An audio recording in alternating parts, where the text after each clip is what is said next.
নমস্কার বন্ধুরা, তনুশ্রী রান্নাঘর অ্যান্ড ব্লগস চ্যানেলে তোমাদের সবাইকে স্বাগত। তোমরা সবাই কেমন আছো? আশা করি সবাই ভালো আছো, আমিও ভালো আছি। আজকে আমি তোমাদের সাথে মূলো ঘন্ট রেসিপি শেয়ার করছি।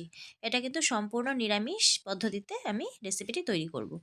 তো এখানে আমি 4টে মূলো নিয়ে নিয়েছি। মূলোটাকে কিন্তু ভালো করে ছুলে আমি কিন্তু গ্রেটার দিয়ে গ্রেট করে নিয়েছি।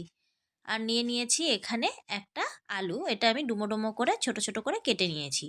আর নিয়েছি কয়েকটা চেরা কাঁচা লঙ্কা। যারা মূলো খেতে পছন্দ করো না, তোমরাও কিন্তু এইভাবে রান্না করলে একদম আঙুল চেটে খাবে বন্ধুরা। তো চলো তাহলে শুরু করা যাক।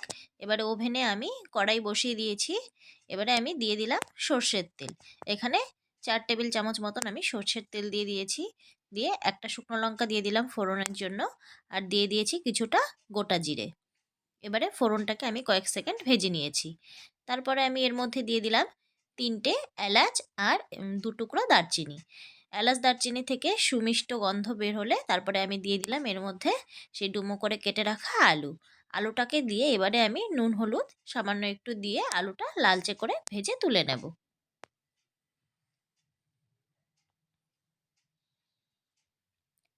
আলুটাকে আমি উল্টে পাল্টে কিছুক্ষণ সময় নিয়ে ভেজে নিয়েছি। ভিডিওটি স্কিপ না করে দেখো বন্ধুরা, ভালো লাগবে। এবারে আমি এর মধ্যে দিয়ে দিলাম 2 চামচ জিরে বাটা। এটা আমি ছোট চামচ দিয়ে 2 চামচ জিরে বাটা দিয়েছি। আর দিয়ে দিলাম 1 চামচ শুকনো লঙ্কা বাটা। আর দিয়ে দিলাম স্বাদ মতো হলুদ গুঁড়ো। দিয়ে এবারে মশলাটাকে আমি কিছুক্ষণ সময় নিয়ে কিন্তু কষিয়ে নেব। এখানে গ্যাসের আঁচটাকে আমি একদম কমিয়ে দিয়েছি। দিয়ে মশলাটাকে মোটামুটি 2-3 মিনিট ধরে কষিয়ে নিয়েছি, দেখতেই পাচ্ছ বন্ধুরা। মশলাটা কিন্তু কষানো আমার হয়ে গেছে। মশলার গা থেকে তেলও ছাড়তে শুরু করে দিয়েছে। এবারে সেই আগে থেকে গ্রেট করে রাখা মূলোগুলো আমি ভালো করে জলটাকে চিপে চিপে এর মধ্যে দিয়ে দেব।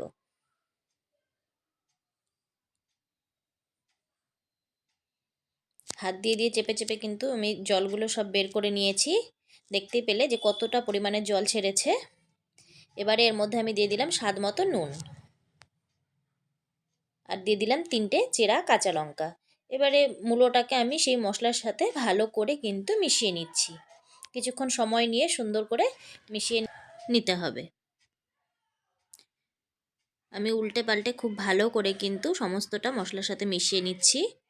ভিডিওটি স্কিপ না করে দেখো বন্ধুরা, ভালো লাগবে। আর ভিডিওটি যদি ভালো লেগে থাকে তাহলে কিন্তু চ্যানেলটাকে একটা লাইক করে সাবস্ক্রাইব করে পাশে থেকো। আর পাশে যে বেল আইকনটি আছে সেটা প্লিজ প্রেস করে দিও। তাহলে কি হবে, আমার ভিডিওর নোটিফিকেশান তোমরা সবার প্রথমেই পেয়ে যাবে বন্ধুরা। আর যারা দেখছো এখনও পর্যন্ত চ্যানেলটিকে সাবস্ক্রাইব করোনি, তারা প্লিজ সাবস্ক্রাইব করে কিন্তু পাশে থেকো।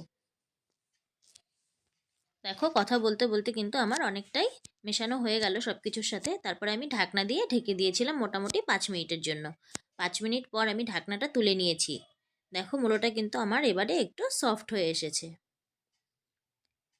ঢাকনা তুলে আমি এবারে কিন্তু 2 থেকে 3 মিনিটের মতন মূলোটাকে ভালো করে ভাজা ভাজা করে নেব।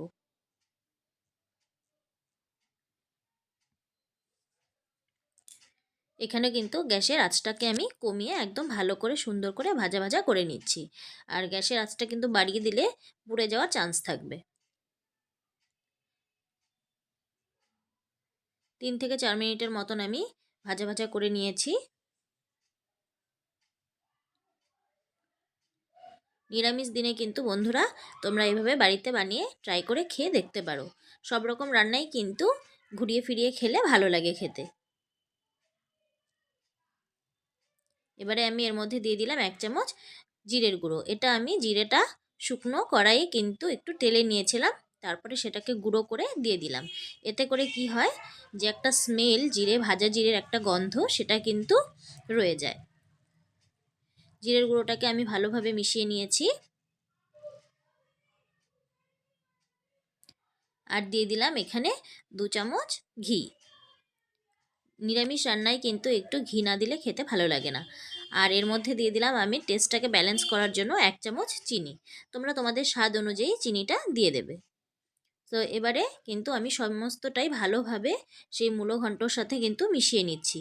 তাহলেই কিন্তু তৈরি হয়ে যাবে আমার এই মূলো ঘন্ট বা মূলো ছেচকি, যে যেটাই বলো না কেন, সেই রেসিপিটি। সো ভিডিওটি যদি ভালো লেগে থাকে বন্ধুরা, তাহলে কিন্তু পাশে থেকো আর পরবর্তী ভিডিওর অপেক্ষায় থেকো বন্ধুরা। ভালো থেকো, সুস্থ থেকো।